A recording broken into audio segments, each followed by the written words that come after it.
there, dickhead.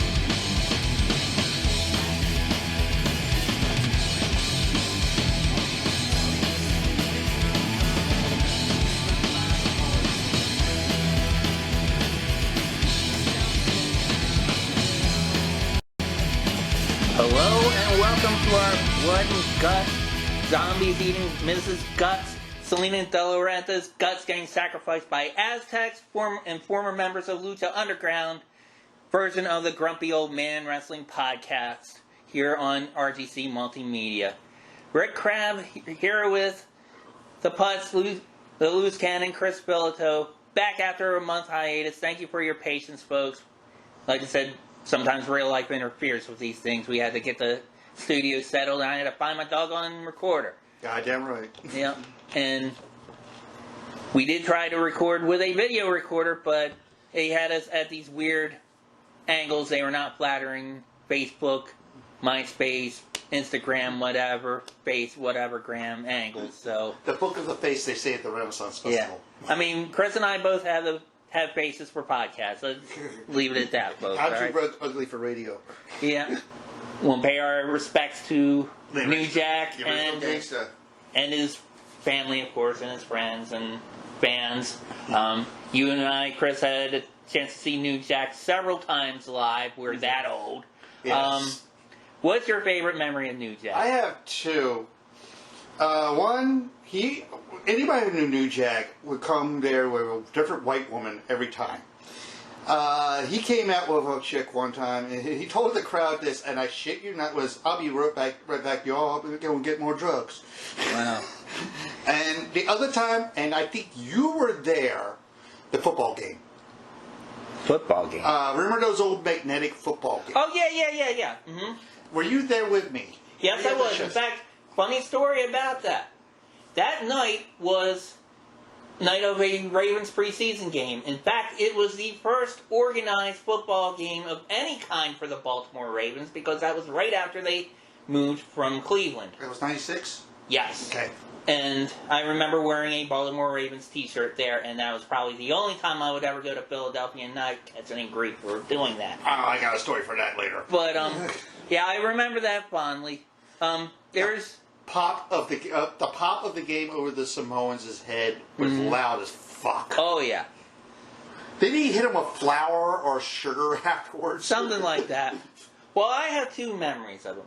One, here in Baltimore.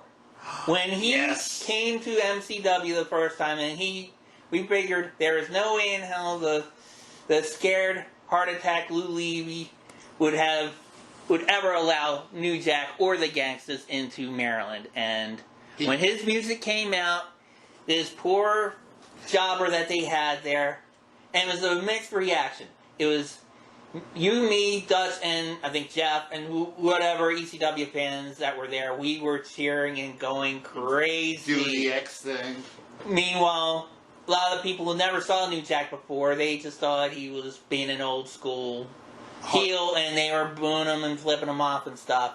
And we had a New Jack chant going, and he said, "I know what my name is," you know. Yeah, I remember that, yeah. He said, "My name is New Jack from the Gangsters, and I'm going to kill somebody." The other memory I had, which was actually kind of funny. I don't know if you were with me or not. It might have been with Jeff. We were in line for an ECW show in Philly at their infamous Bingo Hall. Mm-hmm. And New Jack actually came out to the crowd. He was shaking people's hands and, you know, "Hey, New Jack, how you doing?" He's like, "How you doing? I need some money." And people were laughing because, no, I'm not kidding. I need some money. And I don't know if anybody actually gave it to him or not. I've heard in other shoot interviews, a lot of people did that and then some, but I don't know about that particular day. Is that was probably the same time where he says he was going to go out and look for some drugs.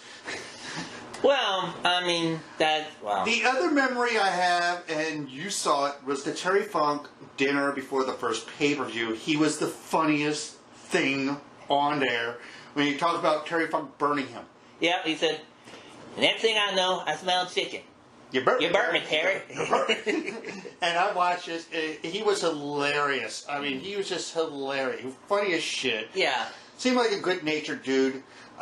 Even though he went too far sometimes, the Nick Grimes thing. Oh, yeah. But I think that a lot of that was a receipt for Nick Grimes. I mean, because, basically he somewhat disabled New Jack from that match. Yeah, he had literally a cracked skull. Yeah. Anybody who saw the Dark Side of the Ring, the New Jack one, is excellent. And one thing I had learned recently, and he was really good friends with Bill Apter, which kind of surprised me, because I figured Bill Apter would be, like, I don't know, basically being MFing him for being as rough with his opponents as he controversial. Was. Right. But, in fact, he always called him, said, hey, that's my friend Willie. In fact, I remember seeing an interview with New Jack, I think, from Feinstein, where he wore a Hayabusa mask and he called himself Agro Willie. So, I remember that, yeah. Yeah. So, anyway, New Jack, he was very entertaining. He was very, He broke the mold. He broke the... I mean, everybody talks about how RVD changed high flying. Yeah. New Jack brought that hardcore... I don't want to say death match. It's almost death match-like. Compared to what we see now.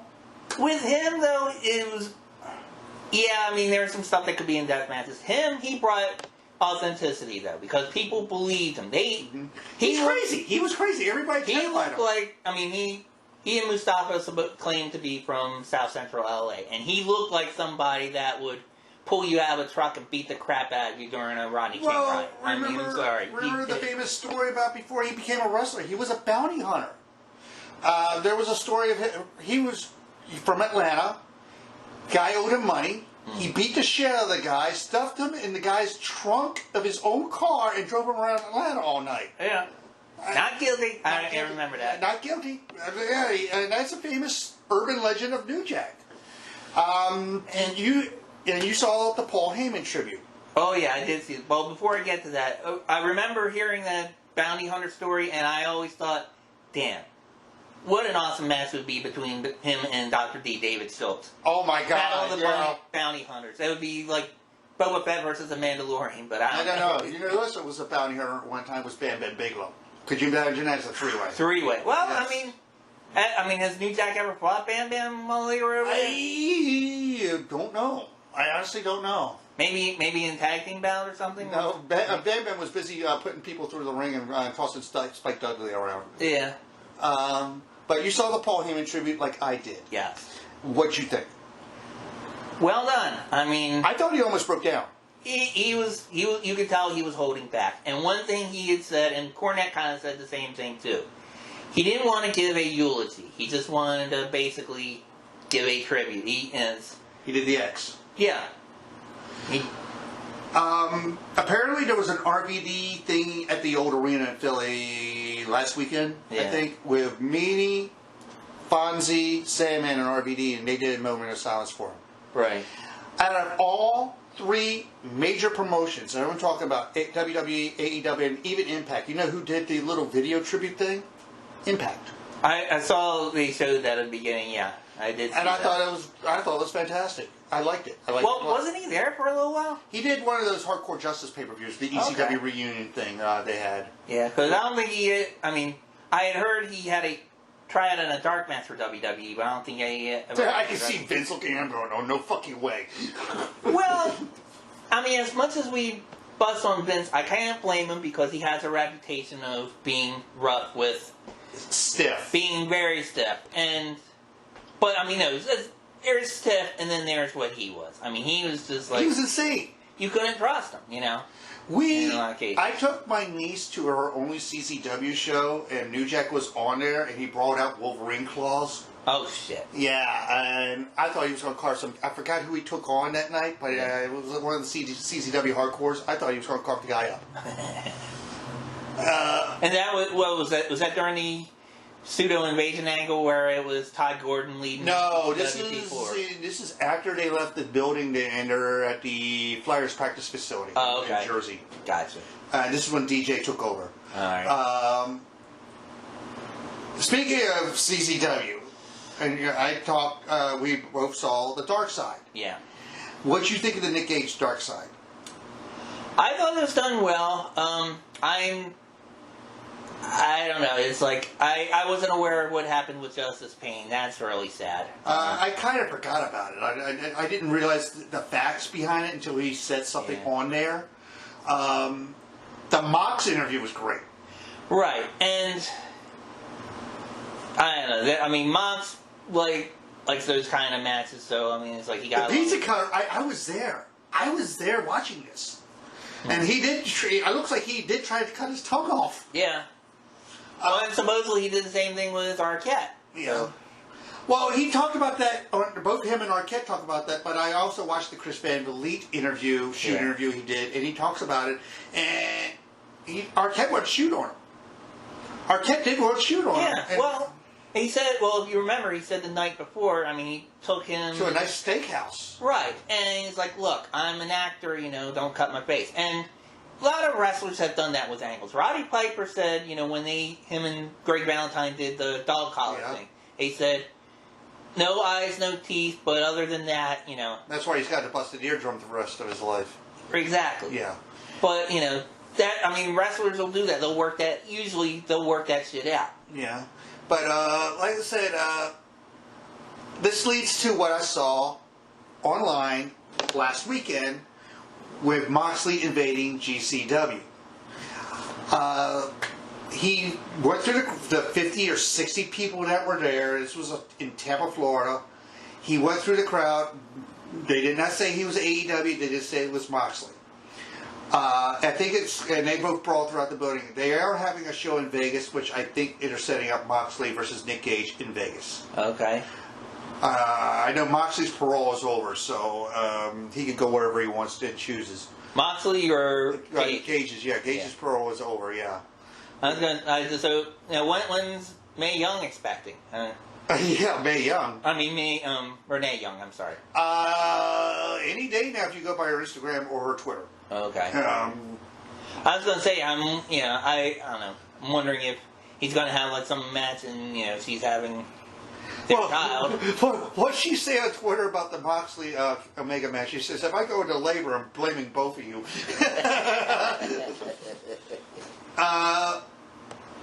The other wrestling death we had unexpectedly was former NWA standout of the 80s, Don Cornudel, who passed away at age 71. I started watching NWA in late 85, and I think I caught the tail end of his run with Wahoo, the feud with Wahoo. Was he in a tag team with Sergeant Slaughter? Yes. Or am I thinking they were I think they were NWA tag champs. Yeah. And they feuded with I caught the tail end when he was feuding with the Russians. Okay. He was with WWE as one of their job boys for a while. Sad because you go from main event to going curtain jerking, Yeah. Apparently, from what I heard, it was suicide. Do you have any memories of Cornudel whatsoever? Not really. I mean, other than I think, like I said, him tagging with Slaughter, and I think the team break up. They feuded for a little bit. Yes, too. And I remember, like I said, I caught the tail end of his run where I think he just finished up with the feud with Wahoo McDaniel, and then he started feuding with the Russians, Nikita and Ivan and Crusher. Right. Because he had to go through to both of them to get to Ivan. But other than that, it's sad to see him go, and suicide sucks. It does. You don't want wrestler or not. You don't want to see that, and that leads to something else that's an unfortunate milestone. And today is May 23rd. It is the 1-year anniversary of Hana Kimura. I think it was a joint promotional thing they had at Corrigan Hall. I just downloaded it. I'm going to watch it after the show of a Hannah tribute show. They had displays all her outfits there. Right. Again, 22 years old, because of assholes online. Right. I wish I could say things have gotten better, but things have not gotten better. They haven't. And I just want to say, I remember last year, I don't know the status of it. It was on NWA's YouTube channel. They pulled a lot of things off for their reboot, but probably one of the best things that they did during the pandemic era, and it's probably one of the best shoot interviews I've seen anywhere, was Thunder the Rosa? first. Yeah, it was Thunder Rosa was on it, but it was on the show called NWA Girl Power. Yeah. And it had Thunder Rosa, it had Allison Kay, it had Marty Bell, had Camille, and they had Who was the third in the middle? I forgot. It was Rosa. It was Rosa. Well, Rosa was there, but no, there was another girl. It was, I forget her name. Her real name is like Maya Riaz or something, but her name is she was the interview girl. Yeah. And they all had their own feelings about it. And I mean, the three-way conversation with Allison Kay, Marty Bell, and Thunder Rosa, they were talking to each other, and the others were just commentary from the other ladies from different times. Anybody who watched that knew that Thunder Rosa spent time in Japan. She got to know Hannah and what was the mother's name? Koyo? Yeah, apparently Thunder Rosa actually said when she wrestled there once, she was sick for a month, and Hannah's mother took care of her. And Hannah came over every day to check on her. Yeah. Apparently, she learned how to do English through music videos. American rap videos, and that's how she learned her English. Wow. And I heard her English was pretty good. Okay. But going back to the trolls, I've seen several accounts of them going after the female wrestlers again. One was Kimberly from Impact, who's now married to one of MSK, the NXT Tag Champs. Right. I'm calling her, compared her to Hatchet Face from Crybaby. Jeez. The other one, and this is the recent one, this is just last week. Jordan Grace, who's the former Knockouts champion, former Knockouts Tag Team champion as of last Saturday, married Jonathan Gresham from Ring of Honor. Right. Jonathan Gresham's black. It's an interracial marriage. I have no problem with that. You have no problem with that. None whatsoever. Love is love. Some guy went on there and one did a backhand comment, like kind of praised her ability, but then the second sentence says, "I'm no racist, but," then said, "Stick to your own kind." She actually posted this. She actually posted that tweet. It's never going to change because the internet's nothing but toxic people now. Not only toxic people, but cowardly people. Keyboard warriors. He would never say that to her face, or definitely not to Jonathan Grisham's face. Grisham would turn him into people can do this without consequences, without getting punched in the face or harmed in any way, you know. Well, even Nick Gage sitting there at the Van Vliet interview, he's like, nobody want to say that to my fucking face because they know I'll carve their asses up. Right. But it's an unfortunate thing, and full disclosure, and he knows about this. 3 years ago, I was going through a very dark place in my head, and I was thinking about it. Yeah. I've been where she is in that dark place, but I fought through it. Apparently, a lot of people can't. Yeah. I got a 8-year-old grandnephew who's trying to start a YouTube channel, video gaming. You can only imagine what the comments he's getting. Well, that's the thing. It's like we're older and we're not as experienced with social media. When we were in school, we didn't have bullies online saying, you know, add me as a friend on Facebook or I'll kick your ass. Kids today have that going on. Back then, they just kicked our ass. Right. Or we got in a fight with them and we kicked theirs. Mm-hmm. But yeah, I mean, it's tough enough for that generation, and then you compound that where you have some type of celebrity, whether because of wrestling or, in her case, wrestling in a reality TV series. Yes. You're always going to get that. And women get that, I mean, just anyway. Not, I mean... Well, when we had Monique on here, she talked about it. And she talked about she was getting deluged. Well, part of it, too, is it's kind of like, you know how, like, when boys are immature, like, their way of showing that they like a girl is, like, calling them names and throwing stuff at them. That's what this is. But problem is you have 30-year-olds living in their parents' basement doing this dumb shit. Yep. But I totally fucking agree. Like it's never going to get better, and Twitter's just a toxic wasteland, and Facebook is getting that way too. So Facebook, I think, has been much worse for a longer time. Twitter, at least Twitter, I mean, it's shorter comments and well. You're 140 characters. Yeah, and I'll admit some of my other media ventures have benefited from Twitter. I'll leave it at that. Okay. But yeah, you're right. That and Instagram, that's another one. Is I don't know. Get off my lawn. Social media. I told you this when this whole thing brought up. Alexa Bliss, when the whole Aaliyah Buddy Murphy thing was going on, all the comments and all the heat was going on Alexa Bliss because that's Buddy's former fiance. And this is my response to those people. What do you care? You're not fucking Alexa Bliss, and you'll never have even a chance to. Neither will I, but I'm not. She's engaged to be married to some rock star. But and Aaliyah's too young for your asses. But what else you want to talk about? Well, I guess we'll talk about. You want to talk about MLW? We'll get to that, but one thing that happened recently with NXT, which is related to something that we talked about in our failed recording, but the spring cleaning of the WWE. Yeah, I mean, first we had that mass hiatus after WrestleMania, which Joe blew my mind. Samoa Joe just blew my. He was fantastic on commentary. They used him as a commentator, and he's a terrific wrestler too. And that just goes to show that Vince McMahon. Now he's lost it. I mean, if Samoa Joe would have came even in the Attitude Era, he probably would have been awesome. He would have been world champion. Yeah. Vince, he's just, like you said yourself, 75-year-old senile man with the attention span of a fucking goldfish.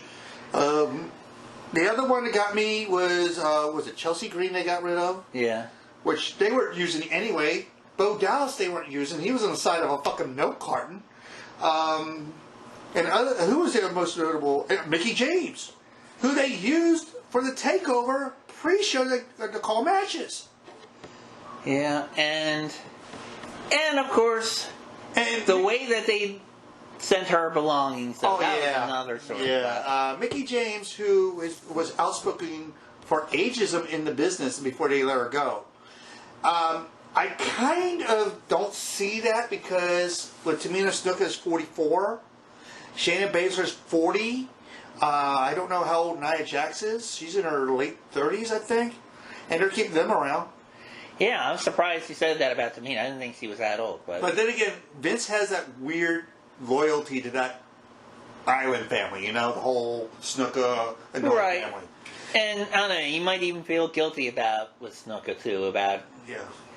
Because a lot of people think, it's like, he had that domestic dispute that was covered up and, murder and all. But a lot of people think, I had heard some people say it was because of that hit from Piper. Yeah. That, caused, I don't know, CTE or whatever. Or the one coconut. Yep. But, when I heard about the second round of names, Vanessa Bourne, who they just called up to the main roster, and from what I understood, she was supposed to be one of the members of Retribution when they first brought Retribution in. Before that fizzled out like a bad fart. But she was good, and last time I saw her in NXT, they teamed her with Leah, and they're pretty much going to be the new Iconics. That was the other name. The Iconics were let go. Which, again, those two women were super Billy Kay is funny as shit. They both are. And, just the way their promos were amazing. You want to talk about, just from a traditional heel standpoint of they were saying annoying. stuff. They were annoying heels. Right. And they knew they were annoying heels. They were annoying, but you know what? That accent still worked for me, though. I'm sorry, I gotta say. They just started a podcast called Off Your Chops. And they're basically calling all the fans pork chops. I wouldn't mind being called a pork chop. I wouldn't mind giving her the other white meat, but anyway. And they're going under the real names of Cassie and Jesse. Okay. Jessica K, yeah. revealed that she's married. Right. Nobody knew. No, she said she keeps her life private. You mean Billy Kay? Billy Kay, Jessica, that's her real name. Oh, okay. Jessica's married, and she's the one that kept her private life private, even though everybody knew Peyton Cassie was married to Sean Spears. Right, and I'm kind of surprised at that, especially seeing some episodes of Ups and Downs where she was kind of like flirting with Big E. Yeah. And it's like, I don't know if you saw where they had like the little bowling tournament. Yeah. And she kept spanking Big E's ass to give him good luck. And he looked like she made him look like the Pro Bowler story. He threw like 5 strikes in a row. Yeah, I remember that, yeah. But, and the other big glaring name was Velveteen Dream. The writing was on the wall for him. Right. There were accusations during the Speaking Out movement of him sending inappropriate pictures to young males via text. He had a bit of an attitude problem backstage. He tried to political moves, tried to be a trainer. Right. A lot of people didn't want him to be around. I feel sorry. You know who I feel sorry about all this? Is Danny McDevitt. He's the one who trained him. Right. Patrick Clark is his real name. Pat walked into MCW at school not knowing what a wrist lock was. Yeah. And with him and with Sean, and I think Road Dogg helped him out with it. Turned into one of the best goddamn gimmicks. It was a Prince ripoff, but it was the best gimmick. Yeah. The other one, this one, you might have mixed feelings about, was Drake Wirtz, the referee. You knew him better if you saw him in CZW under Drake Younger. Okay. I don't remember him really, but Drake was posting some very far out conspiracy theories online about wearing masks and human trafficking. Yeah. And he did it from the Performance Center. The video he did was from the Performance Center, and he was wearing his NXT gear. That and several minority wrestlers did not want to work around him. When the whole thing happened with the cops last year, or when Hunter did the speech with Welcome All Religions, he aggressively packed up his shit and left out of the middle of the meeting. Wow. Yeah, and the writing was on the wall with him. The writing was on the wall with him. GCW just picked him up like that. Yeah. And he saw part of their Survival of the Fittest like deathmatch tournament. And like I said, it was writing on the wall with him. But going back to the podcast thing, like I said, I've been listening to the Iconics. They did an introduction. They did basically an origin story. It was an hour, 45-minute show. The other one I've been listening to is Chelsea Green's. Chelsea talked about the first episode, how she got let go. The second one, remember when she debuted on SmackDown, she broke her wrist. Right. I found out why it happened. Why? She originally broke her wrist in NXT. She had a plate put in. The plate was still in. The bone rejected the plate. Ooh. And when it happened, that's when the second break happened. Yikes. And she just recently had the plate taken out. And she's been talking about it. And she's waiting for her 90-day release because we all know where she'll probably wind up. She'll go wherever her fiance is. Yeah. And her fiance is Matt Cardona. Zack Ryder, who I think helped her set up for the podcast. Right. We all know that she's going to probably go to Impact. Mickie James is going to go wherever Nick Aldis is. She'll probably wind up in the NWA. Right. I would like to see her do commentary because of the episodes I saw of NWA. They have Velvet Sky doing the color. Yeah. And I didn't like her at all. No. She's very dry on the mic. I didn't like it. I thought Tim Storm was a really good analyst. Yeah, but with Velvet, if Mickey does come, replace her with Mickey. Yeah. And I think Vicky would be a good asset for the women's division and help maybe bring some more girls in and maybe become a trainer. Yeah, and I like the relationship that NWA is having with other companies, especially with AEW. Did you see the most recent match with Serena Deeb? Yes, and it was fantastic. Yeah. Serena's back with a fucking fury right now. Now, I haven't had a chance to watch NWA, and I'm going to probably get the fight out just so I could do that. What's the story with the title picture there? Is Camille still... I think she's the number one contender. I really haven't watched NWA that much because, like I said, I got regular shows to watch along with all the wrestling. And and the reason I ask that is because Thunder Rosa has been cutting promos that she wants her NWA title back. So on both shows, matter of fact. Yeah. We'll see. I mean, it's a wait and see thing. And that ties in with the Ring of Honor thing because Ring of Honor is doing stuff with. Are they still having some sort of weird partnership with NWA?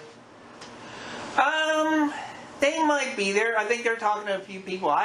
Didn't you tell me last time we recorded they were talking about doing something with New Japan again, or? Well, with Stardom. With Stardom because they're restarting their women's division because, as we said in the last show that never aired, Kelly Klein was their last women's champion. She left under a cloud of controversy because she made accusations against Sinclair and Ring of Honor. Gotcha. They have their women's champion right now, and they're bringing in girls from Japan, from the Yoshi girls from Stardom in. But you know who's running that division now? Maria Kanellis. Oh, no kidding. Maria, and the interview girl, Quinn McKay, is now doing matches there. She, and from what I heard, she's been doing, even though she lost to Angelina Love, which I think that's going to be your next women's champion. Right. Without Velvet, they're calling themselves the Allure with Mandy Leon now. Okay. And I like how she did the promo at the anniversary show. She called her Mandy Leon.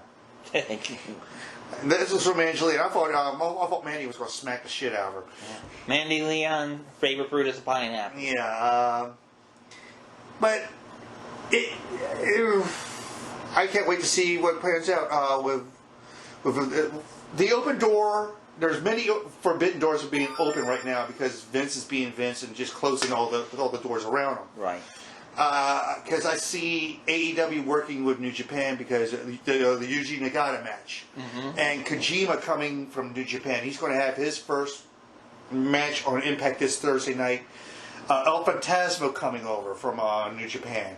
Finjuice is coming from New Japan. I'll get to that in a second. Yeah. Because they just lost the Impact tag titles. And so what did you think of Moxley's recent title defense for the IWGP? I thought it was great, and I thought the whole thing where he bowed and did the whole on fours bow was awesome. It's a sign of ultimate respect. And I love. We saw Nagata back in the '90s. Right. Yeah. They even commented on that. They said it's his first time on TNT, meaning he was on WCW, over 20 years ago. Yeah, when Bischoff had that working relationship with New Japan. Right. And we'll get to that in a little bit too, because I saw that dark side of the ring. Okay. About the Korean show. I'm curious. I want to see that myself. I watched it, and it was very eye-opening. Some of the stuff happened between Scorpio and Road Warrior Hawk. But I love this working relationship because I think it benefits all. Right. It benefits all, and Vince is too stupid to realize it. Yeah. But I don't think he wrote. I mean, I know in the past he said he wanted to say with other companies, like when he was kind of funding ECW, he was like saying, "Oh, it's good for the business." No, it's good for his business because he saw that as like what was kind of like an NXT for him then, So. Well, I'll go back to we talked about this off air, the famous Heyman shoot promo on Vince back in 2001, where he talks about Vince's father had handshake agreements. I'll never compete with you, and Vince Jr. just gobbling everything up. Yep. And go on YouTube and find the Heyman shoot interview. It's one of the. If you thought the pipe bomb from Punk was great, this was better. Well, one thing I'm curious about with that though. you said off the air that Vince didn't know what he was going to say. They just worked him out. Vince was like, I don't care what you say, make me money, pal. Yeah. Just make me money. Just make me money. Heyman did a whole open mic thing at some place. It's on YouTube also. I'll give you the link if you want it.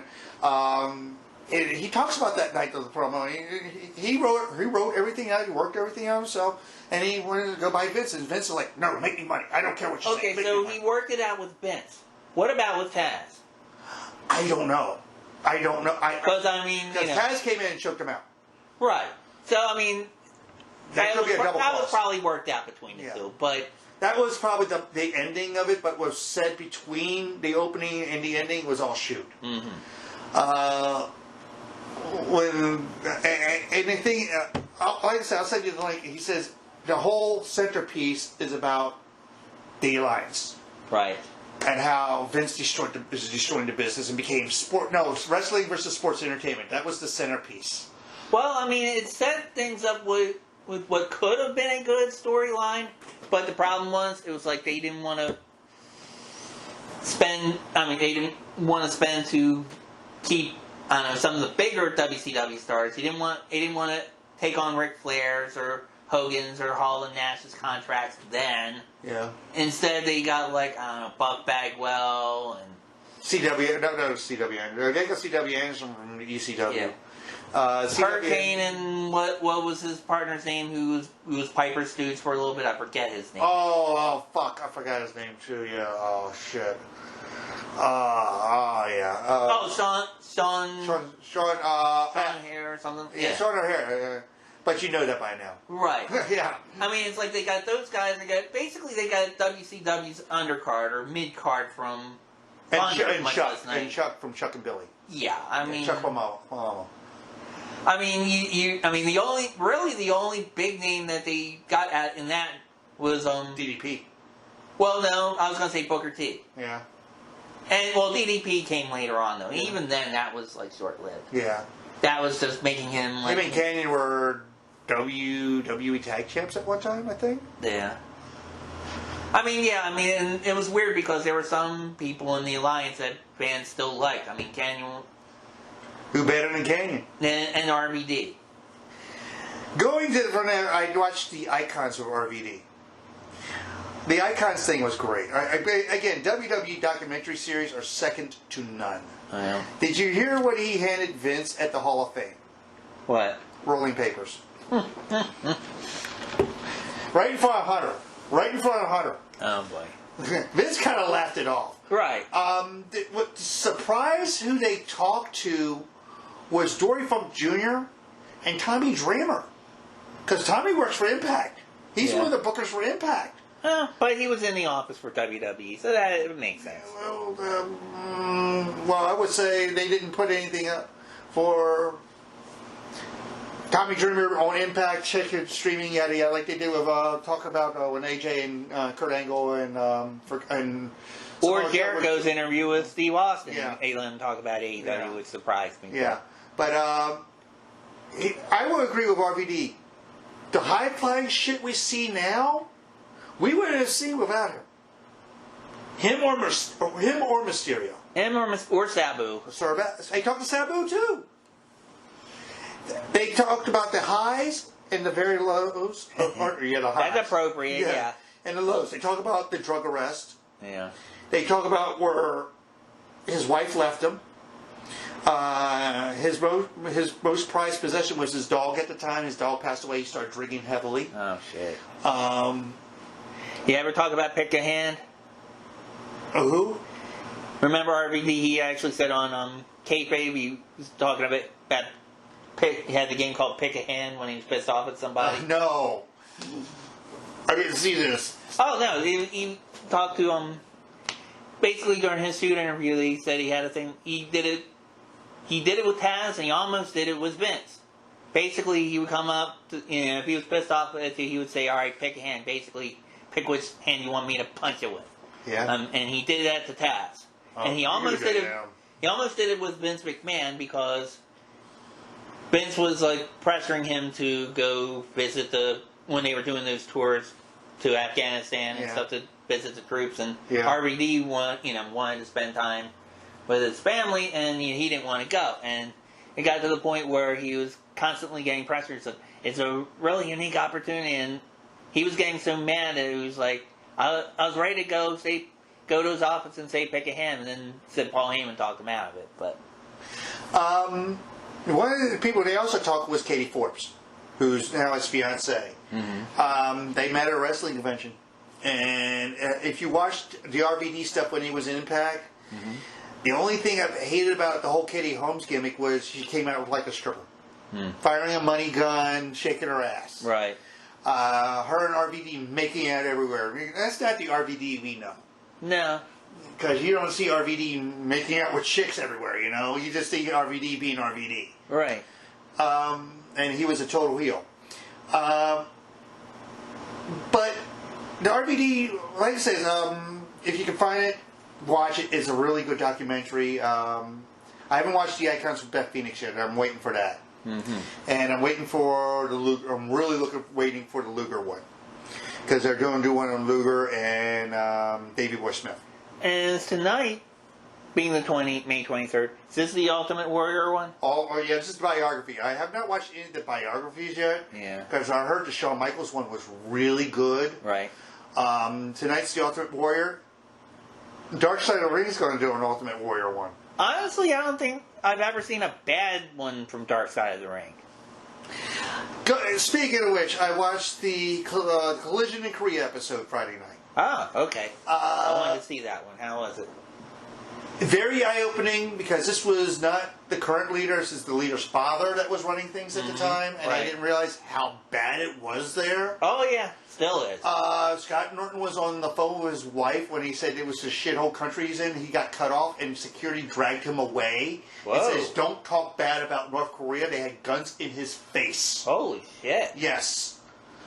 Apparently, and they talked to Tuco Scorpio. Scorpio has seen better days. Yeah. Scorpio apparently had heat with Roadwarrior Hawk, and Hawk was part of the show. Mm-hmm. He punched Hawk dead in the face on the bus.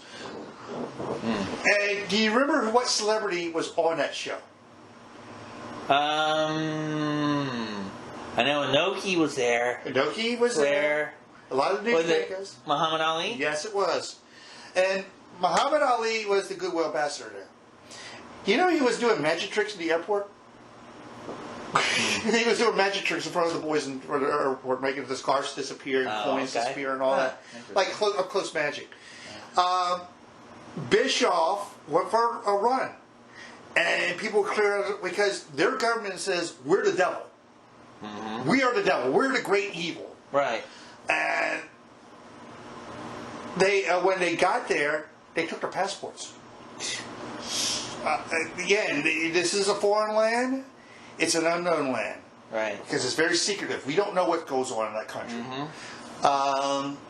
When they were glad when that tour was done, because they were never going. And even Bischoff talked to Hogan about coming there, and Hogan's like, "Fuck no."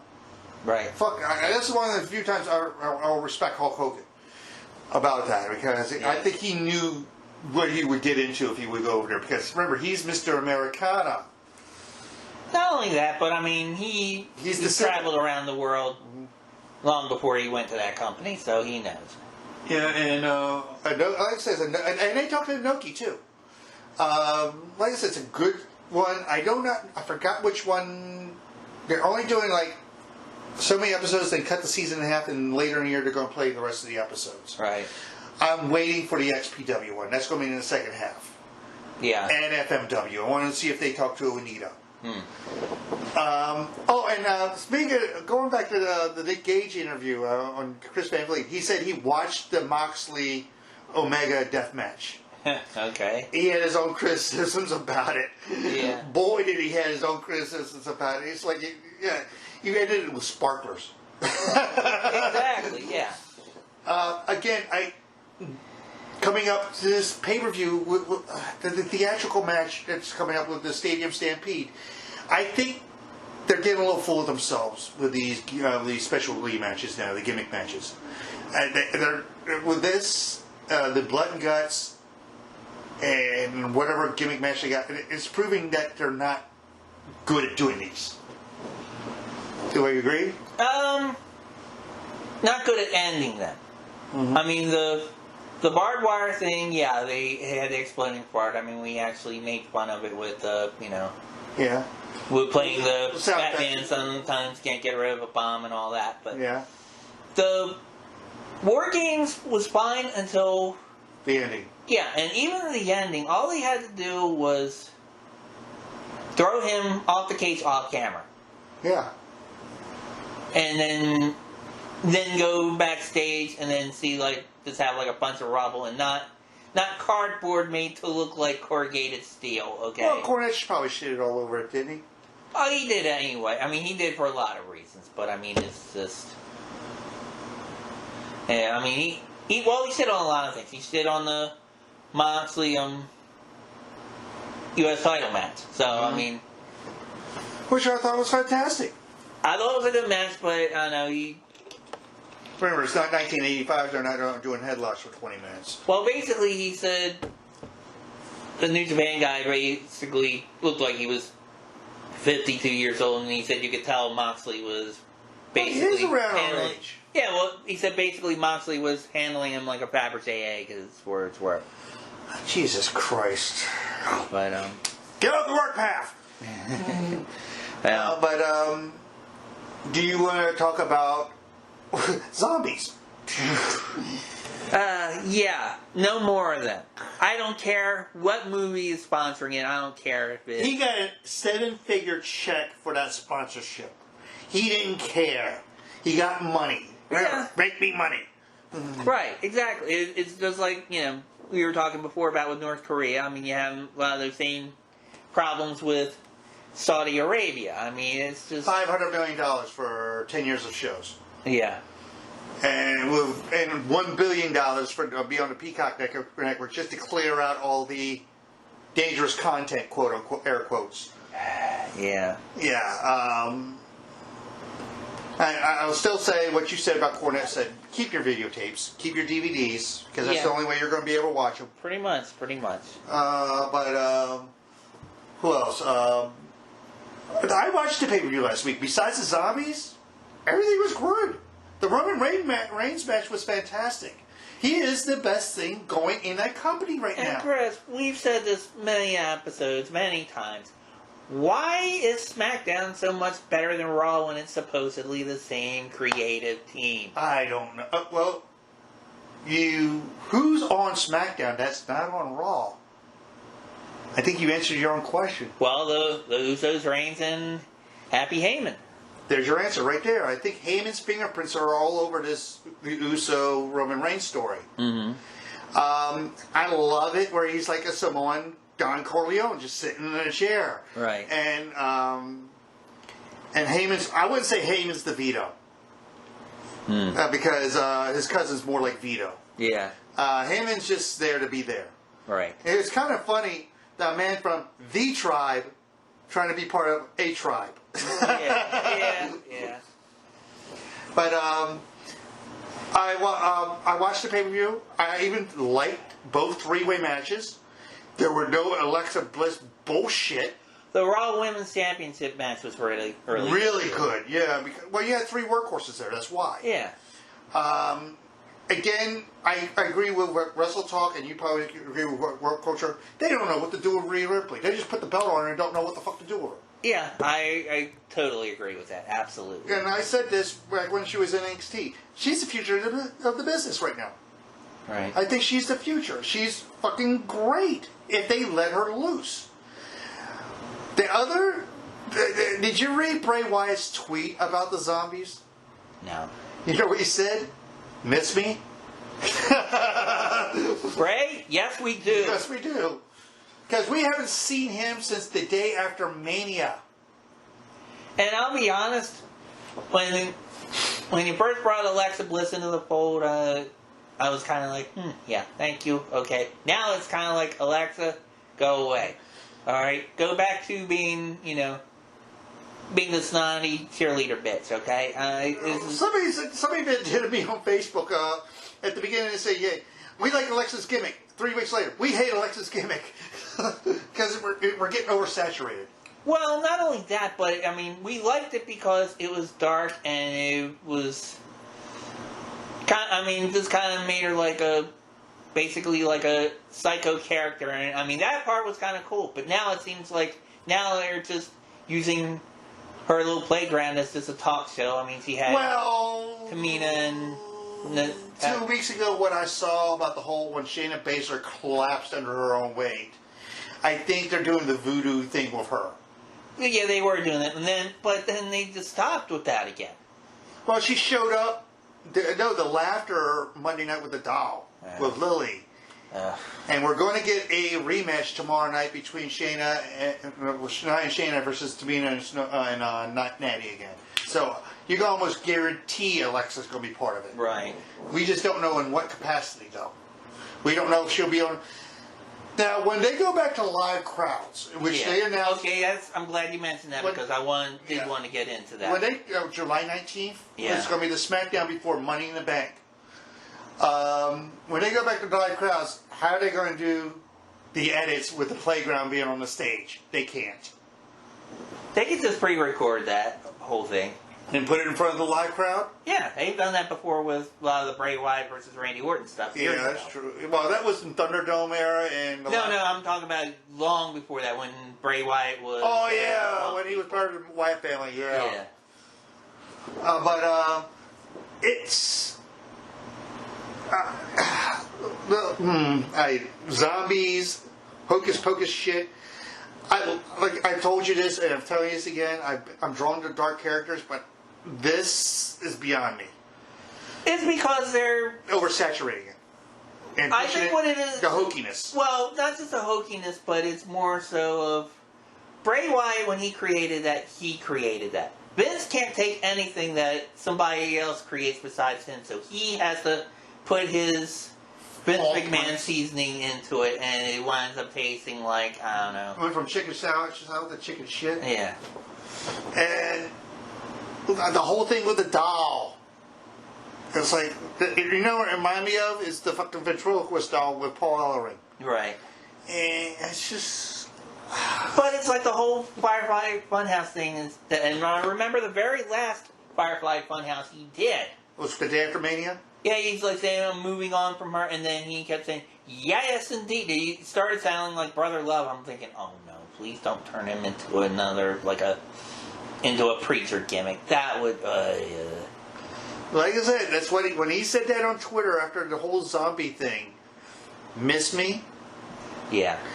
Going back to that match, unfortunate mishap with The Miz. Did you heard about that? Yeah. Miz blew his ACL during that match with Damian Priest, and we won't see him for at least 9 months. So are you serious? They're basically writing him off because he was eaten by zombies? Well, they kind of played that up Monday night with Morrison, saying, I feel like I'm dying inside, like rotting from the inside out. Quote unquote. I'm not shitting her. That's what he said. This reminds me of the angle that they had during... It might have been in the Attitude, it might have been at the end of the Attitude, beginning of the Aggression, where he had the thing where Vince had the affair with Trish Stratus and supposedly... Made her bark and everything? Not only that, but no, if you remember, they were coming up to Valentine's Day and he had Linda McMahon on meds. I'm thinking this is Art Imitating Life where he's on the silly meds, okay? This is... he's approving this and he's rewriting what the... They're tearing up scripts as they're writing them. That's what I'm hearing. Something probably should be, but what he's replacing them with is doesn't make any damn sense. I'll repeat what I told you a couple of shows ago what Gail Kim said. Gail Kim said when she worked there, she walked by Vince's office. One of the writers was coming out crying. Yeah. In tears. And we'll just go back to Moxley's interview on Talk is Jericho. What did he say about the creative? He basically said the same thing. Well, I kind of agree with Moxley, but I kind of see what he wants. He's getting to do what he wants in AEW, and I'm thinking, well, you know, maybe I probably would have rejected some of Moxley's stuff too, to be honest with you. But I don't know. he threw me off of what I was going to talk about with that. But one thing I wanted to ask you about with these companies going out on the roads, AEW made that announcement as well. They're saying full capacity for the pay-per-view this weekend. Right. Well, it's Florida, but notice that's the thing. That's where if you look at AEW schedules and you look at WWE schedules, in Texas, all red Florida states. and Texas, all red states. Mm-hmm. And we're sort of relaxing a lot of the rules. Exactly. If not, they're lifting the mandates altogether. Pretty much. Well, it's a wait and see because from what I heard at Mania, one case positive so far, and then I heard nothing else. Well, I heard of another show that'll be lifting mandates, and well, I think we mentioned this on the recording that we did not air. I will mention it now. July 10th, Major League Wrestling will be returning to the 2300 Arena, formerly the ECW Arena, which I think you would say, Chris, and I've seen pictures of it to verify that for you. It looks like they completely redid that shed, pretty much. By the way, did you hear who's now in MLW? I sent you the link, Davey Richards. The American Dragon is there. The American Wolf is there. I wanted to get your thoughts on it. I always was very high on the Wolves, on Richards and Edwards. Right. What did Kevin Steen call him? Something. Called him a jiu-jitsu jackoff. Gotcha. Jiu-jitsu jackoff because he took the title off of Davey Richards. I thought Davey Richards was great. He's a former CCW World Champion. Right. I actually got to meet him, talk to him. Nice guy. Married Angelina Love, produced the kid with her. Cornette was very high on him in I think in Ring of Honor as well. He reminds you of the stature of maybe a British Bulldog. Yeah, I'm thinking Bulldog, and even though a lot of people don't want to mention his name, I'm just saying strictly how he was as a performer. Reminds me a lot of Benoit too. Yeah, well, that's the forbidden name nobody wants to talk about. Well, that's why I said as a performer. I mean, I'm not. We're not employed by WWE. Yeah, as if you couldn't tell that already, folks. Vince, fuck you. Right. But I want to talk about a little bit about the guys you think I'm secretly getting paychecks from. Okay, well, before we get to that, though, I mean, let me ask your opinion of this, since you're tied in with the indies. MLW, they said they were drafting 10 more wrestlers to join their staff. No clue. Any thoughts? I mean, anyone of you heard that is at the end of their contract? Clue. Now that CZW, I don't know if they're going to restart. There's a lot of guys that are looking for work out of that scene there because there's a lot of controversy around DJ and Maven right now. Right. I know GCW is going strong, and they're probably going to pick up the scraps from that. I don't know who's in MCW anymore, so I couldn't tell you on that one. Right. I don't know. I actually, it's another wait and see. Yeah. There are probably going to be surprises. Yeah, I think the only people wrestling in MCW right now are people haggling in the flea markets on Sundays. They haven't had any shows yet. They had a Bruiser tribute show online on YouTube for the Bruiser. It was a no crowd, no fans. Yeah. At the Joppa flea market.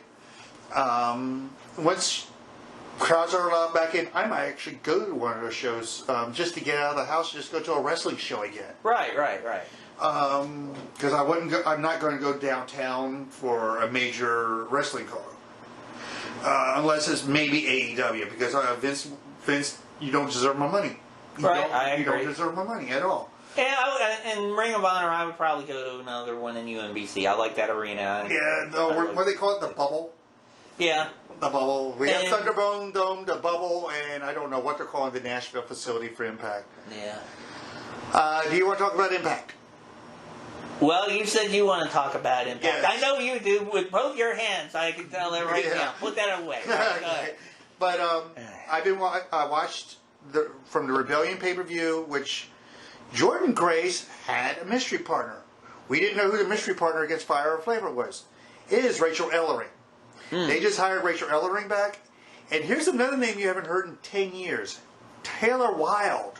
Do you remember her? She was a Knockouts champion.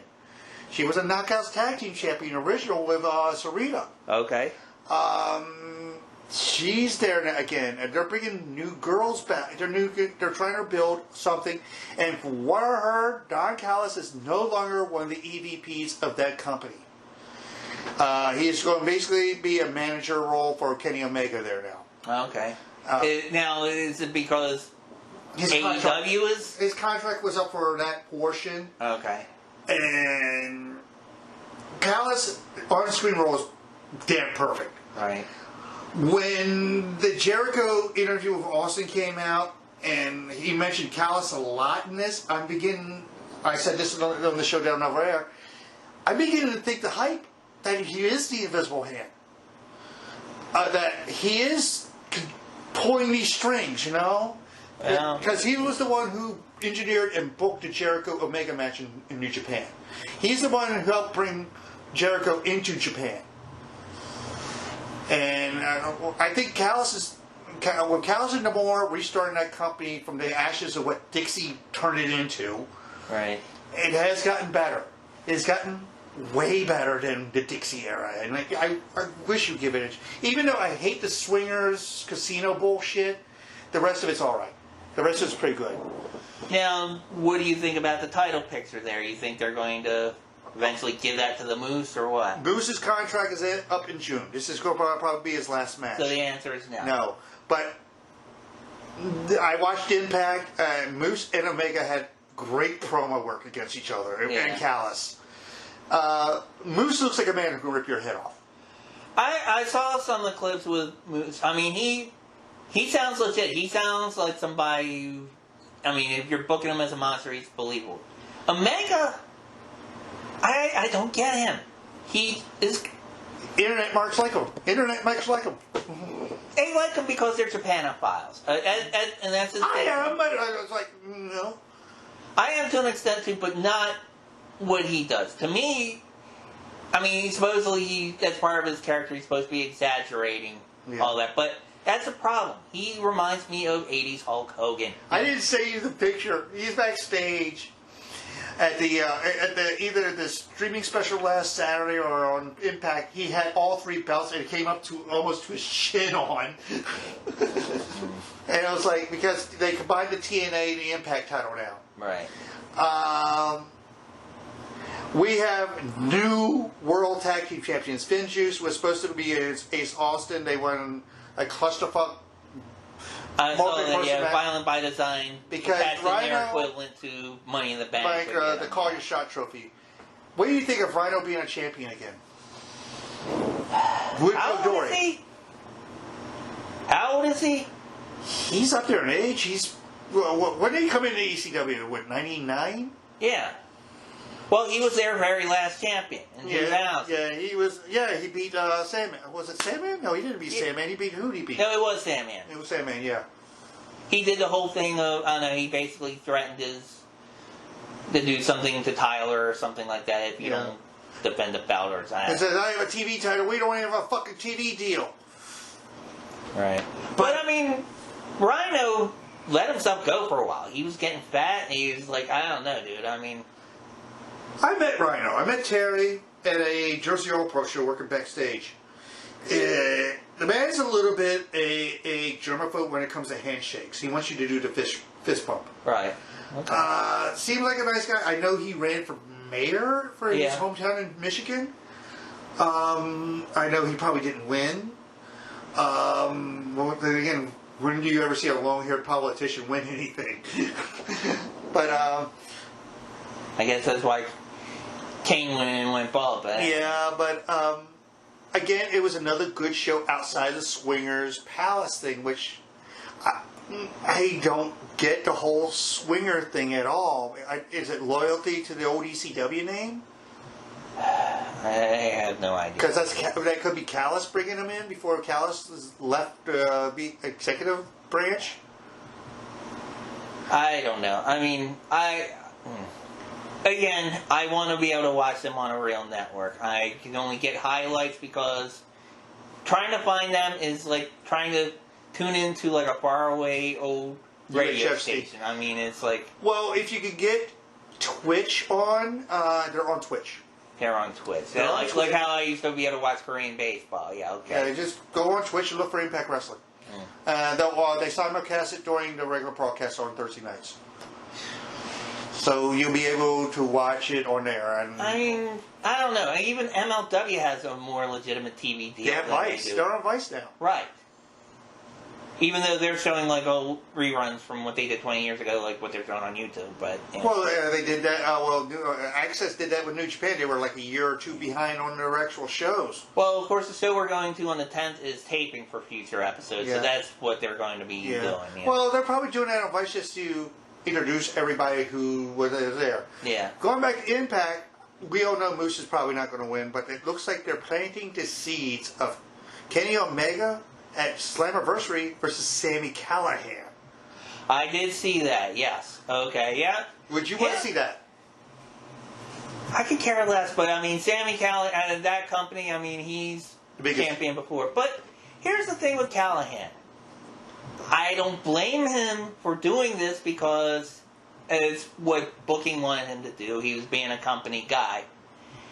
He lost to a woman. I'm sorry. I don't want to sound like Cornette. I mean, there are some women who, in pro wrestling who could kick my ass. There are a lot of them. Tessa Blanchard being one of them. She's a legit deal. Yeah, but I'd be more afraid of her father coming afterwards. But anyway, no, I mean... But Sami Callihan is supposedly athletic. He's fought in all these matches. We had him on our Grumpy Old Mania. I was there. He did Cage of Death. That match is the reason he has a zipper in the back of his neck. Right. With the late Danny Havoc, where they had live batteries above this ring on a platform. I remember it sparks. What I would like to see, but I know it won't happen. Callihan gets screwed over and by surprise appearance by Jim Cornette. Not going to happen. You're right. Cornette's not. I know he doesn't want anything to do with it. He's like the polar opposite of you with Impact. I'll go back to Rebellion. When I watched Rebellion and I saw the Omega Swan match, the entire time Scott D'Amore is watching the match, you can actually see the emotion just drain out of his face. Seeing an outsider winning the title. Then again, we had Finjuice who are representing New Japan winning their Impact titles and going back to Japan with them. And from what I saw, that's the whole thing with Callihan. He's supposedly standing up for Impact, kind of like how guys in WCW are supposedly standing up for WCW because they got tired of the NWO taking over. Yeah. But yeah, so it's that same kind of thing. I get that. Well, El Fantasma had an X-Division title match almost right out of the chute. And I think he went back to Japan already. Kojima's coming there, which I've seen Kojima matches from Japan. He's good, but he's, again, like Nagata, an older name. Right. There's only one old name we want to come. And you know who we want to come. Yes, run over Omega with a Suzuki motorcycle, absolutely. Our friend Will, you know what he calls him? Old man hits hard. Half the roster's in the hospital for brain trauma. Or what I used to call him, SpongeBob Hardcore. SpongeBob Hardcore. But Suzuki, right now, New Japan had to halt all shows because the locker room had an outbreak. You're right. And one of the names being circled around that outbreak was Suzuki. He is in his 50s. He is kind of in the high-risk area. Right. You have a lot of guys who are up there in their age, almost around 40, like Tanahashi and Naito. Well, that part of the world is actually, they're going through a severe outbreak of it. I mean, Tokyo's going through their third state of emergency. Not only Tokyo, but also nearby South Korea, too. I know this from baseball. From baseball, yeah. They've actually had a lot of games canceled because of that. And they had a policy in place for that last season. They did not have to invoke that. But this year, they're making up for lost time. So... Yeah. Well, from what I'm hearing, the Tokyo Dome show that was supposed to happen is not going to happen at all. That was supposed to be Will Ospreay against Okada. And unfortunately, Will Ospreay had to vacate the newly minted world title due to neck injury. So I don't know how they're going to replace that world title. Who's going to be the new world champion? Okada's back is screwed up. They might put it back on Ibushi. They might put it on Naito. That's their top names right now. Or just say, fuck it, give it Suzuki. Right. Just as his final run, just let him be world champion. Yeah, maybe. I mean, and again, we're going to have problems, it looks like, maybe with like international travel and all that, which has screwed up promotions here, it's screwed up promotions there.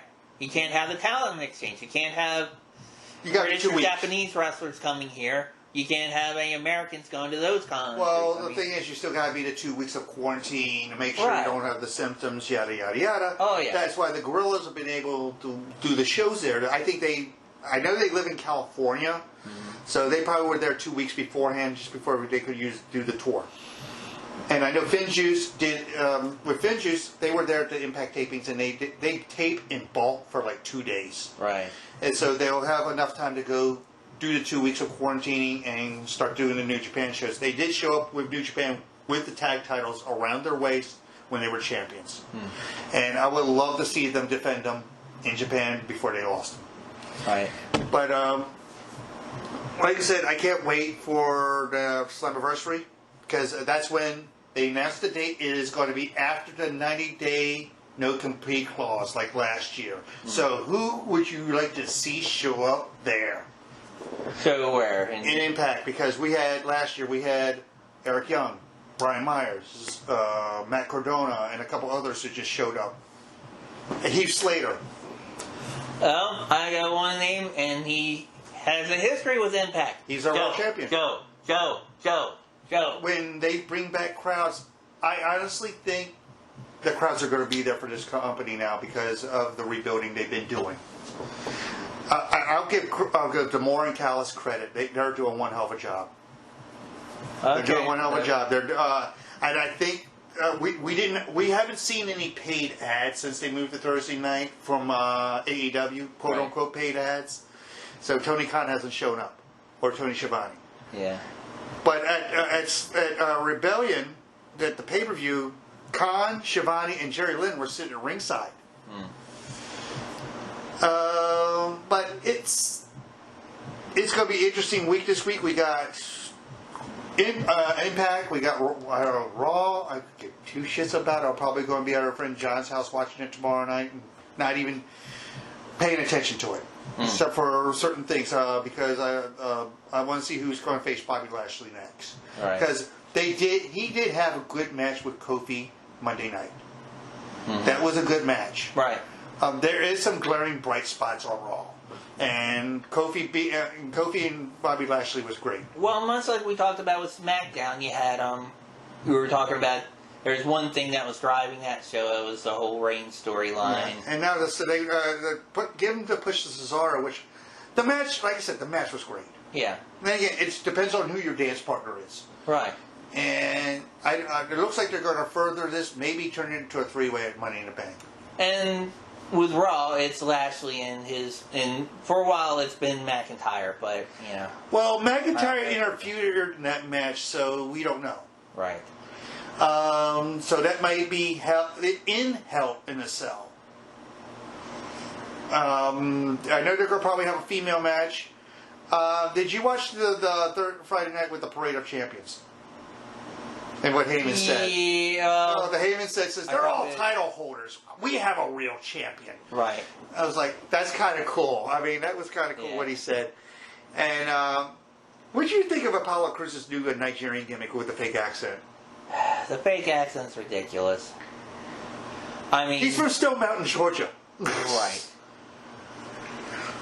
I saw him as U-Haul Nation in Dragon Gate. Yeah. Well, I mean, you were talking about earlier about with Kanoda with the Russians. I mean, Crusher was from Minnesota, and Nikita was from Barry Minnesota. Darso. He was Repo Man and half of Demolition. I mean, come on. And Nikita was from Minnesota, and fucking Ivan's French Canadian. Right. I mean, they're all about as Russian as sushi. Okay. I mean, it's. What did you think of the four-way on SmackDown? I thought that was a good match. With the return of one of my favorites. With a black mass. Oh, okay, yeah, that. I'm on the fence with what they're doing with him, and it sounds like being light as far as his promos and vignettes. Well, and did that. you hear who they brought back? Oh. Selena Vega. She's been spotted at the Performance Center with The Rock's daughter. Oh, okay. So they might put her back down and be a manager for Simone Johnson. Or make her a manager for him. Bring her up. How did you like the vignettes? I don't know. Dark Father, the Tales of the Dark Father? Yeah, I don't know. It's hokey. I mean, it's The Hocus Pocus shit? right. It's like early Bray Wyatt. Stupid Bray Wyatt, not Fiend Bray Wyatt. The cult leader Bray Wyatt. Right. Which, you want to talk about this next Sunday? For the Double or Nothing? For Double or Nothing? Yes. Yeah. Sure. Wait, I know what your feelings are for that main event, and I can almost read in your mind right now, if Orange Cassidy wins, you stop watching that promotion. Pretty much, you know what? Yeah. That is a distinct possibility. Probably overrated is probably going to win. That's probably where I'm going to call the waitress and probably get our check from Jim. Pac's going to be the standout there. Pac is going to be the fucking standout. Yeah, and probably what'll happen is Pac will get knocked out and Pockets will get pinned? yeah. Okay. Or the other way around. But yeah, I don't know. Remember, Omega cannot be pinned. I don't have to lose the title in a three-way to get pinned. And get pinned, they wouldn't lose the title. I mean, what kills me is right now, they are getting guys who they had pushed for baby faces that I didn't like. Now they've turned them heels to stupid young bucks. Which I love the ridiculousness of the outfits. Yeah, they're trying to. They're trying to put themselves over as heels, and it's working. Did you notice the black leather jackets with the fur lines they came out with one time? What were they supposed to be? I don't know, but guess who called them out on Twitter? Oh. Seth Rollins. Oh, okay. Because Seth has a jacket just like that, wears to the ring. Oh, jeez. And they went back and forth on Twitter. It was kind of funny because the barbs between the two of them were great. Okay. How about the TNT title of, we're going to see the Hoss fight we've been wanting to see with Miro and Lance. Right. That's going to be a I will repeat the sentiments of a lot of people, including our favorite tennis racket swinging YouTuber. They should have had Miro they should have let him be Rusev as soon as he came in. They're letting him be Rusev now. I just like the promo. I like to thank Jesus Christ for letting me hurt people. My Savior Jesus Christ, I like that. Rusev is a great wrestler, but he is monster heel, but he's a shitty promo. He needs a manager bad. Like when he had Lana. Yeah, Callis would be fucking amazing with him. Callis, Tully. Or Tully. Bringing him into the Pinnacle? Tully, no, I can't see them in the Pinnacle. Pinnacle, they're like Revolution Horseman group. I can't see Matt? Maybe Matt. I'd say probably most likely Hardy faction? No, I wouldn't say Hardy faction, no. I think it's more Callis. Okay. Yeah, because I would say Matt Hardy because I think he fit the Matt Hardy mold. Mm. But how do you pick? I disagree on that. Okay. I don't know. It just fits. To me, it just fits. Callis has an international presence, though. Yeah. Matt Hardy, he's just an asshole screwing people over for money, and yeah. I'll take. That would be. I don't know. I would lose credibility with me because I would not want to screw over Miro out of money. He looks. He looks like he'll break my one arcade up machine of Galaga and shove it up your ass. Okay. But it's like I don't know. Oh, the other match I'm not looking forward to is Anthony Ogogo versus Cody Rhodes. Yeah. Because for one night, you're going to see Cody become his dad. Right, and I think this is all to build up Go-Go, and he'll go up. I think Cody will... Like they'll write him off somehow, or... Like Cody did with Brody last year? Right. Let's see. Yeah, and then the tag match, which... See, here's the thing. With their championship matches, you don't have any belief that their people are going to beat them. Like Moxley and Kingston? Yes. It's going to be an all-out brawl. It's going to be a brawl, and it's going to, It ain't going to be like the whole SCU match, which we got to talk about in a sec. But here's my problem with the SCU thing. I like what they're doing with Kazarian about he's vowing revenge and all that. That match ended, though. They went right to the stupid, oh my god, we gotta go into the locker room. No, I think they should have played that out a little more, where they're like, oh shit, we gotta break up, now what? And the whole thing is like, what are they gonna do? I mean, it's like, usually one of two things happen. Either they say, okay, look, I love you like a brother, let's just go off and do our thing, which they did. Or they break up and start feuding, which I thought they were originally. Well, what did you think of the whole shots over the bow at Vince with the Styles Clash and I'm sorry and I love you? Oh yeah. That's probably what it also was with the jackets too. Yeah, and I watched it a day later. And somebody was messaging me. He was like, "They're taking shots at Vince like crazy during this match." You have to see this match. They've been doing from the very beginning of that company. Which, on one hand, it's like, okay, yeah, haha, it's funny. But on the other hand, it's kind of like, just do your own thing. Because you had, remember, Cody broke apart the throne with a sledgehammer. Right. Yeah, you had all that. I was like. What match are you looking forward to on that card? Let's see. Well, let's see. Britt Baker and Sheeta? Probably that one. That's probably still the show. And we'll probably see a new champion there. How about the football fuckery? Like I said, the last two gimmick matches the endings were duds, so I'm not holding my breath on that. I think here's what they need to do with that. With football, you can either go comedy, which they did last year, or you can make it like Any Given Sunday and make it violent as fuck. And I think that's what they should do with Well, remember what the stipulation was. If Inner Circle loses, they must disband. Right. So I don't think they're going to lose. Right. And instead of like going all around and going into the keep it on the field? Keep it on the field. Maybe like choke each other with like the first down yarders, chains or whatever, and I mean a lot of the comedy stuff from last year I did like. I mean, especially when Jericho was arguing with Aubrey about the replay booth. I thought that was funny. Cornette didn't like it because he doesn't understand football, but I thought that was appropriate for that. I mean, was it Audrey Edwards who threw the flag? Yeah. Okay, yeah. No, he threw the challenge flag, and she was the official. She looked in the booth, and Oh yeah, I remember that. Yeah. Right. Didn't I see that with you? Or no? Yeah. Yeah, we did. Watch that pay-per-view with you. Yeah. If Baker wins, do you see another Baker Rosa match? Yeah, I do. Because right now those two are magic. Mm-hmm. Those two are goddamn magic. Right. Everybody's still talking to this day that hardcore match.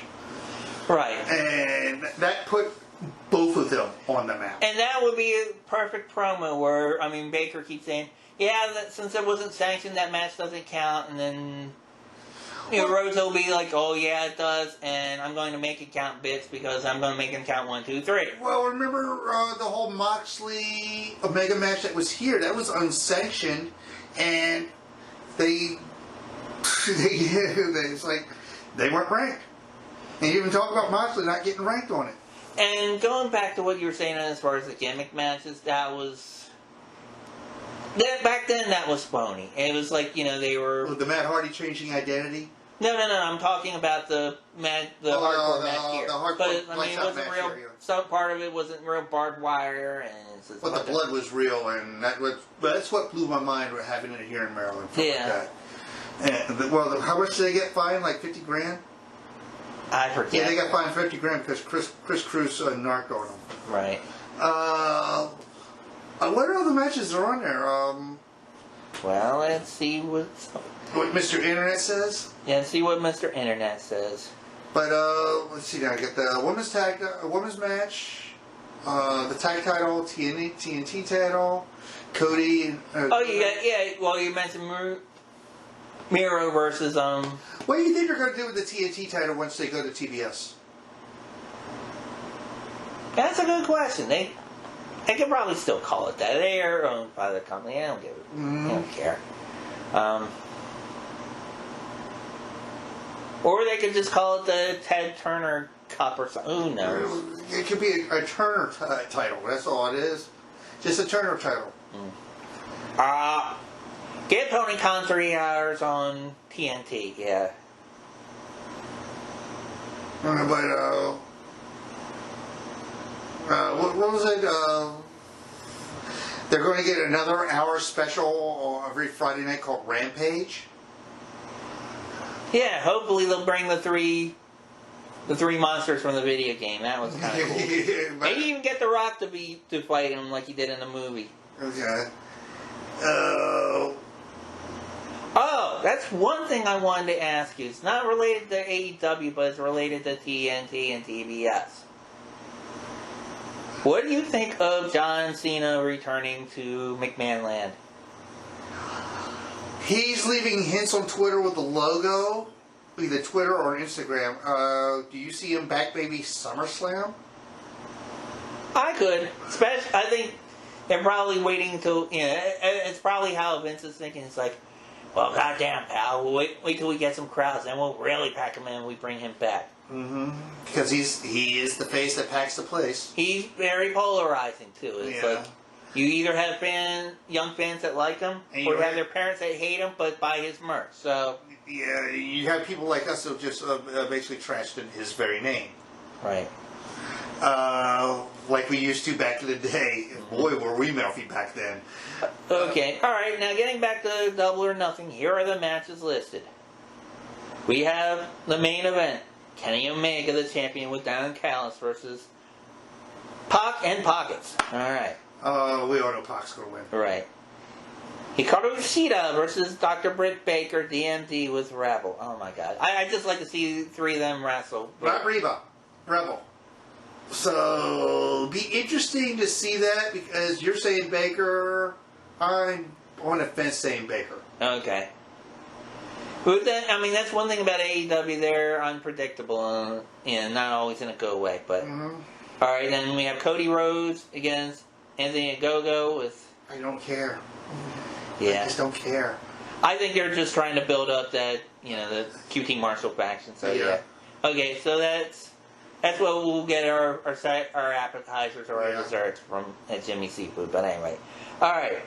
Christian Gage versus Matt Sydal versus Powerhouse Hobbs versus Penta El Zero versus Jungle Boy versus Matt Hardy versus... Oh, the casino bar. Okay. Now that... Actually, I'm looking at that. That might be interesting. What do you...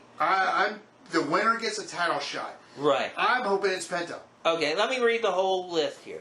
It's Christian Cage versus Matt Sydal versus Powerhouse Hobbs versus Penta El Zero Miedo versus Jungle Boy versus Matt Hardy versus Mark Quinn versus Isaiah Cassidy versus The Blade versus Evil Uno versus Colt Cabana versus Preston Vance versus Griff Garrison versus Brian Pillman Jr. versus Max Caster versus Anthony Bowens versus QT Marshall versus Nick Coronado versus Dustin Rhodes versus Lee Johnson.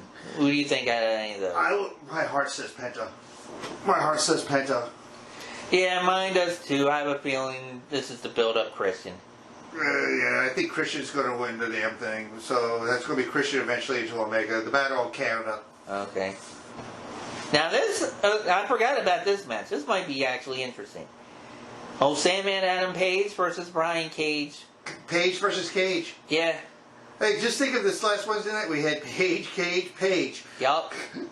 And they neglect to say that it's for the FTW title, but it is. Oh no, they just said singles match. Okay. All right, and here we go. Miro, aka Rusev, aka the Bulgarian Bluto, as Cornette calls him, versus Lance Archer. This would have been, this would have been more of a fun match, when Miro first came out. Yeah, I see. This is the hoss fight of hoss fights this year. Right. That's all I see is a hoss fight, and I think Miro keeps it by DQ or something like that. Or to go to a time limit. I think they have 20-minute draw or minute matches for that. Right. So it might be a draw. Then we have the Stadium Stampede, aka football fuckery. The Inner Circle. Yeah. You think the Inner Circle? Yeah, I don't think they'll disband, no. No. They lost last year. This is a given. This is a gimme. Yeah, and of course, that's the Inner Circle with Jericho, Hager, Sammy Guevara, Santana Ortiz versus MJF, Wardlow, Shawn Spears, Cash Wheeler, and Dax, with Tully Blanchard in their corner. Oh, what did you think of the Pinnacle promo Wednesday night where Shawn Spears just beat up the waiter? That was funny. And what did you think of the Steve Austin ripoff the week before that with the bubbly truck? Oh, yeah. And Kurt Angle ripoff, too. Yeah, that's true, with the milk. Yeah. Now, this is what I don't understand, Chris. They had the whole thing where, I forget, who was it? Was it Santana or Ortiz that was arrested for using a fork or stabbing or something like that? The one who wasn't there. Okay. Why was he allegedly arrested, yet MJF supposedly threw Chris Jericho off of a 30-foot tall cage? Why isn't he arrested? It's wrestling. Okay. It's wrestling. That's all I can say. Right. But, I mean, wrestling is either everybody gets it or nobody gets it. Usually it's nobody gets it because that's part of wrestling. Do I want to be in a booking meeting with Tony Khan? Not sober. Not sober, yo. I don't even know who the bookers are in that company. Yeah. So. Then we have Sting and Darby Allin versus Scorpio Sky and Ethan Page. Are you kidding me? In a regulation match. No theatrical, no cinematic match. Sting's going to be in a tag match. Yeah. Sting and Darby.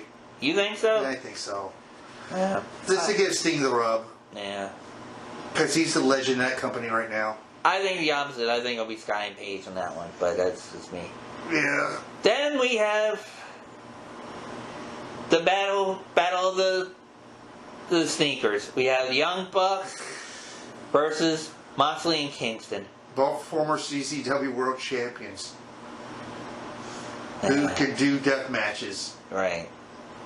Does anybody really think that the Young Bucks are going to lose? The Bucks are not going to lose. But they'll probably make it a good match. Right. They'll probably have botches. They'll probably botch some of their finishers. Yeah. Now, in that, if Tony Khan really wants to bust forbidden doors, if Moxley showed up at one show, shouldn't somebody else show up at another? You think they'll let Gage in there? Knowing Khan, yes. I mean... Okay. Would you like to see Nick Gage come to an AEW ring and beat the shit out of Moxley? Well, that would be interesting, and it wouldn't be... I mean, a lot of people saw... he's getting a lot of publicity from that dark side of the ring, so it could ride off of that. I could see it happening. And they could hype the Las Vegas show. Right. Even if Nick said he wouldn't mind working for a big company. Or I'll tell you who else might be a surprise. Who have been criticizing Omega and the Young Bucks and Gallows and Anderson for their Bullet Club bullshit? You think Tongans are showing up? We may see some Tongans. We may see some noses bitten off. I don't know. That since they restarted the shows in Japan, they are the tag champs there. Right. So with the COVID thing, they might not be able to leave Japan. Yeah, that's true. Yeah, and plus the 2 weeks quarantine. Yeah. Because I think they're getting ready to restart shows probably sometime next month. So we might actually have a Tongan invasion. All right. Would you mind seeing that Tongan invasion? I would like to see them. Yeah, that version of the Bullet Club. Yes, I think the OGs. Yes, and even though the young fucks are heels, I mean, I can't really see the real Bullet Club, the Gorillas, as baby faces. But I mean, temporarily they could be kind of like. If the Gorillas come here, how over do you think they'll be with a live crowd? Knowing that most of those fans are smart marks. So, yeah, it depends where they're at. If it's in Jacksonville, I could see them being more over than, say, if they're touring, like, somewhere in Texas. Yeah. If they ever come and do the indie shows around here again, we're going to that certain seafood restaurant and afterwards, and they're going to be there. Oh, yeah. Yeah, and with the title belts, and I wouldn't mind seeing those title belts in person. Okay. And I heard from people who met them, said they're really nice guys. Yeah. I kind of wanted to go to the thing. Well, Jimmy's actually sponsored it, where the Bullet Club actually had.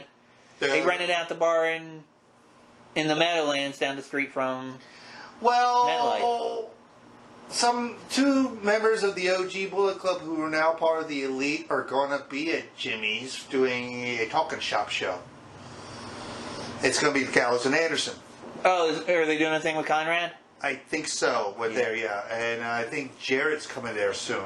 I did see that with Jarrett. I didn't know if they canceled that or not, but yeah, I saw the prices for that. I'd rather see Jeff Jarrett, I think, than Gallows and Anderson. I saw the prices for that. That's too much for me. Yeah. You know? Well, yeah, that's basically Conrad saving with Conrad. That's how he's able to. And he's the Lord of Podcast. Yeah. But speaking of which, you know the interview girl they have for MLW, Alicia Lute. Alicia Toot, yes. A Lute. It's a toad, dumbass. A Toot? I thought it was a Lute. No. She did a thing with MJ. I think when MJF was still there. Yeah. And the nickname stuck. And she went on Twitter and says, "Please stop calling me Tits McGee."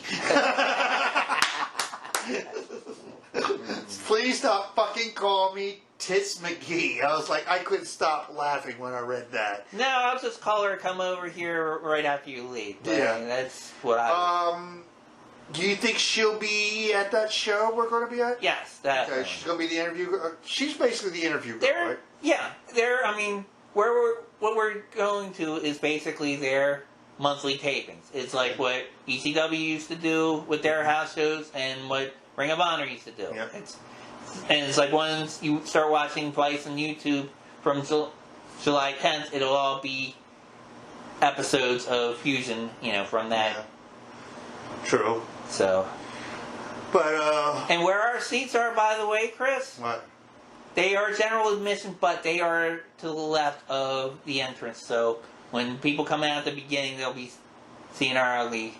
I've been to that building since the renovations once to a CCW show, and that was headlined by the Chris Brothers against the Bucks. I've been in that building. I've seen the renovations. You won't recognize the inside of it at all. Well, yeah, I saw they had like different bars, and from what I've read as far as like their future events, I'm wondering if they will ever have any wrestling after that, because it seems like they are going for a completely different crowd. They are like booking. Once a month, they have like these once a month Broadway things. I'm like, Fuck in you. there? Fuck you. Well, the Mummers used to be in there. No, well, the Mummers were just, they didn't do anything actually in the performance space. That was their practice facility, I think. And yeah, they built their floats in the back. Yeah. I mean, Al Snow even said that's how Head came into playing. Basically, he found a mannequin and he was talking to Japanese reporters and, pretending it was his girlfriend, kind of like what Mick Foley used to do. Like I said, when I used to work with my friend Joel and we got backstage and set up merch tables, I got to walk backstage in that building before the renovations. I got to see that building before the renovations, and I was like, I'm walking through history. Yeah. I'm walking through fucking history, just going in the back. And one of the last people I ever talked to before the renovations was Adam Cole. Oh, no kidding. I thanked him for the match he had against Sami Callihan because they were putting on barn burners everywhere they went. And I shook his hand and said, "Thank you for a good match." He said, "Thank you very much. Very appreciative of your man." Good. I'm sure he's appreciative of a lot of things. Going to future AEW Women's Champion, but anyway. Going to NXT real quick with Ted DiBiase showing up and the whole Cameron Grimes. Where do you see this going? I don't. Because I'm hearing we're going to get the belt back. The $1 Million Champion? Yeah. Oh, God. See, this is why I stopped watching NXT. NXT is turning into fucking Raw. No. It's why you think Vince is starting to interfere with this? Absolutely. Absolutely. Mm-hmm. Right now, SmackDown is really the only WWE that I watch. The rest I just watch for highlights. I watch it all. I mean, I have to for the show. So. Well, I mean, I get the highlights for the show, and it's basically the same. You know. Mm-hmm. Yeah. No. Mm-hmm. It was like anything else you want to add on? Not offhand. No. I mean, I still want to do some other shows. I think next week, I mean, we'll definitely give a review of AEW. Yeah, Double or Nothing. Yeah. And I think we should also do our movie reviews that we've been talking about. Oh, yeah. Especially since we had the thing with Davey Richards recently with Nick Gage. I think we should watch that movie and give our opinions of that. And like I said, I highly recommend The Dark Side of the Ring with the Korean Collision Korea show. I mean, it's just the story of Scorpio about Road Hawk alone. Yeah. Fucking awesome. Okay. Where they brought in North Korea, I thought the guards were going to shoot him right there. Right. And I didn't believe Scott Norton was still alive. Yeah. And Scorpio. Well, I've seen recent interviews with Scorpio. He sounds a lot like Rudy Ray Moore, actually. He does, doesn't he? But like I said, I'm going to go watch Raw tomorrow night at a friend's house. Hopefully, at a friend's house.